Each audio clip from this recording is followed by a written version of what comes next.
موت پہ رشتے ٹوٹ جاتے، میرے نبی نے اس دن بھی اپنے رشتے کو نہیں توڑا۔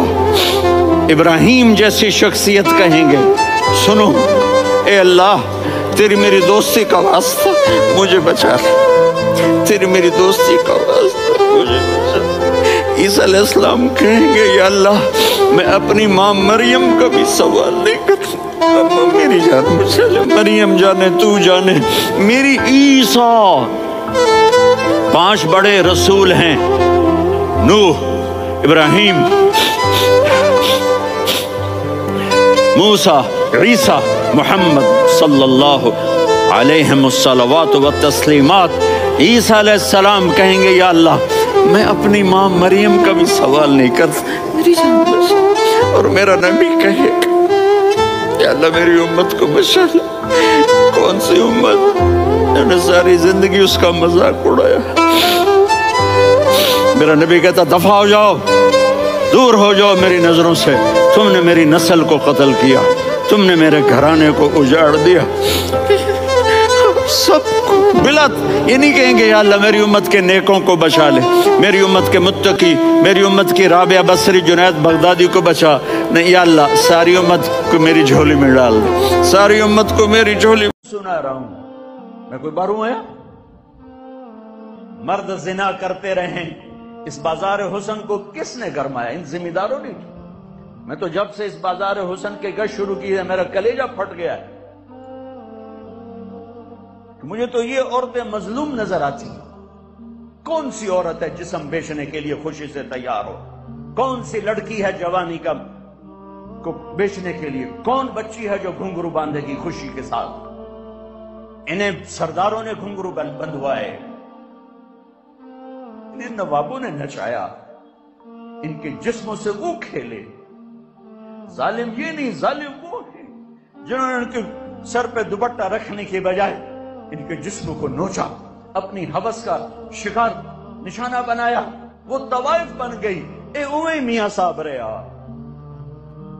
میں یہیں پیدا ہوا ہوں، ذمہ داروں کے گھر میں پیدا ہوا ہوں، میں یہ سب کچھ دیکھا ہوا ہے۔ مجھے تو یہ بچیاں مظلوم نظر آتی ہیں کہ جو مردوں کی ہوس کی بھینٹ چڑھتی ہیں۔ رات ایک بچی میرے پاس آئی ہوئی تھی، میاں صاحب میری کدائیں شادی کرا، جتھے گل کرے نہیں ہوں آدھے میرے نال اونج رہے میں شادی نہیں کرا، میری کدائیں شادی کرا۔ عورت کی فطرت ہی نہیں ہے کہ وہ گھنگرو باندھ کے محفل کی زینت میں، عورت کی فطرت میں تو حیا۔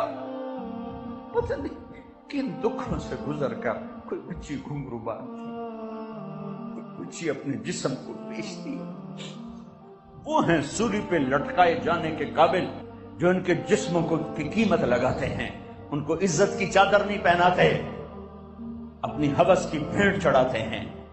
انہیں سردار صاحب ہیں، ماہ صاحب ہیں، میاں صاحب ہیں، چودھری صاحب ہیں، وہ طوائف بن گئی۔ ایک سردار صاحب رہا۔ میرے نبی فرما رہے ہیں عائشہ کوئی گناہ ہوا ہے تو توبہ کر لے، اللہ معاف کر دے گا۔ اللہ اکبر، اللہ اکبر۔ اور اگر نہیں ہوا تو اللہ ضرور تیرے حق میں فیصلہ سنائے گا۔ تو حضرت عائشہ 24 گھنٹے سے سوئی نہیں تھی، اٹھ کے بیٹھ گئی، رو رہی تھی، ایک دم آنسو خشک ہوئے۔ ابا میری صفائی پیش کر۔ ابو بکر بیٹی میں کچھ نہیں کہہ سکتی۔ اماں میری صفائی پیش کر۔ بیٹی میں کچھ نہیں کہہ سکتی۔ تو فرمایا اگر میں جھوٹ بولوں تو اب سب مجھے سچ مانو گے، اور اگر میں سچ بولوں تو کوئی مجھے سچا نہیں مانے گا۔ میں اپنے اوپر الزام کیسے دھر لوں؟ میں اپنے رب کو پکارتی ہوں، میں یعقوب کے رب کو پکارتی ہوں، یوسف کے باپ کو پکارتی ہوں۔ کہتے مجھے حضرت یعقوب کا نام بھول گیا غم کی وجہ سے۔ میں نے کہا میں یوسف کے باپ والا جملہ بولتی ہوں جو انہوں نے کہا تھا فَصَبْرٌ جَمِيلٌ وَاللَّهُ الْمُسْتَعَانُ۔ اور یا لیٹی تو ایک دم وحی آئی۔ اب 1 مہینے کے بعد وحی آئی، اور حضرت عائشہ فرماتی میں تو مطمئن تھی کہ جو بھی آئے گا میرے حق میں آئے گا، لیکن مجھے یہ نہیں پتا تھا کہ میرے حق میں قرآن ہی آ جائے گا۔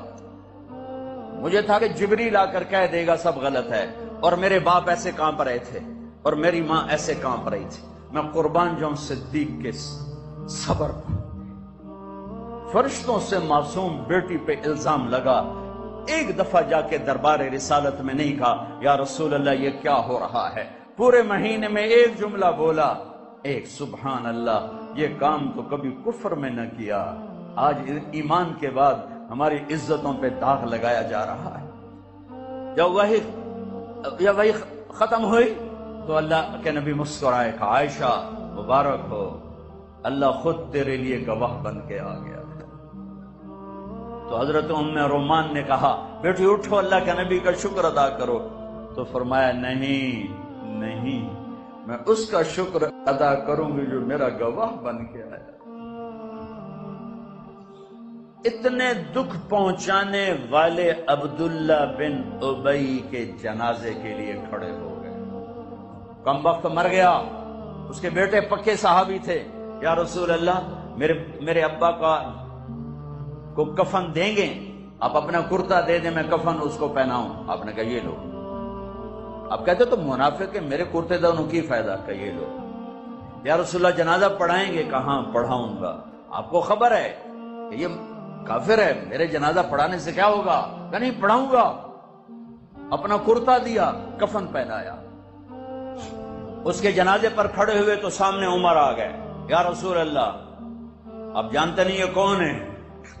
مجھے بتا دو کون؟ جانتا نہیں تو اور کیا ہے، تو کہ جنازہ کیوں پڑھا رہے ہیں؟ کہ اللہ نے کہا پڑھ یا نہ پڑھ معاف نہیں کروں گا، میں پڑھتا ہوں شاید اللہ معاف کر۔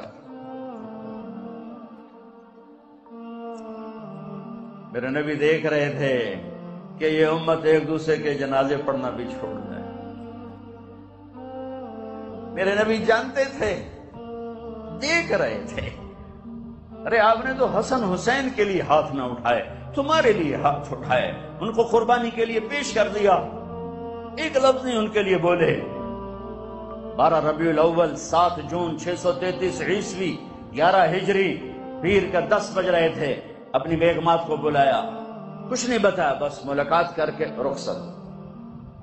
بیٹی فاطمہ کو بلایا کہ بیٹی میں جا رہا ہوں، ان کو ذرا بتایا میں آج جا رہا ہوں، وہ رونے لگی، کرو نہیں، تیری میری ملاقات چند دن بعد ہے۔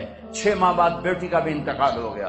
پھر علی کو بلایا، ان کا سر اپنی گود میں رکھا اور ان کے سر پہ کمر پہ ہاتھ پھیرتے رہے اور دعا دیتے رہے، پھر ان کو رخصت فرمایا۔